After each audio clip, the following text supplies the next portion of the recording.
Voici les 3 piliers les plus importants pour te permettre de perdre ton gras de ventre. Première chose, il faut s'assurer d'avoir un déficit énergétique, c'est-à-dire brûler plus de calories qu'on en ingère. Pour faire ça, il va falloir que tu manges majoritairement des aliments moins transformés, qui ont une plus grande densité en vitamines minéraux, qui ont une moins grande densité calorique, qui ont un plus grand effet sur la satiété. Ça va te permettre de facilement manger moins de calories et mieux te sentir.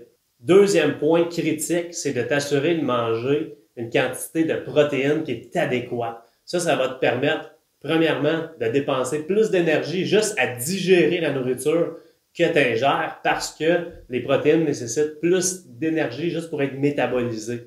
Mais aussi, le fait de manger suffisamment de protéines va te permettre d'avoir une synthèse de protéines qui est plus élevée. Avoir une synthèse en protéines qui est plus élevée va te permettre d'utiliser moins de ta masse musculaire afin de fonctionner. Donc, dans ta perte de poids, tu vas perdre une moins grande quantité de masse musculaire, ce qui, au final, va te permettre, premièrement, d'avoir une meilleure shape un coup que tu vas avoir perdu ton poids, mais aussi d'avoir plus de masse musculaire à la fin de ta perte de poids, ce qui va aussi te permettre d'avoir un métabolisme qui est plus élevé, donc plus facilement maintenir cette perte de poids-là. Puis le troisième point, qui est de loin le point le plus important, c'est d'adhérer à ces 2 règles de base-là.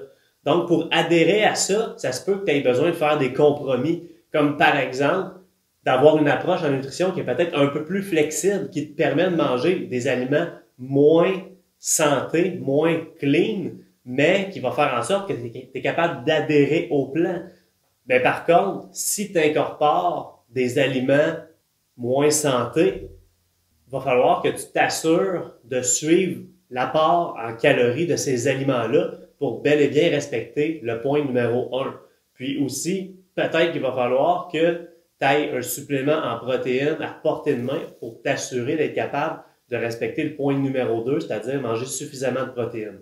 Donc, les 3 points, calories, protéines, adhérence.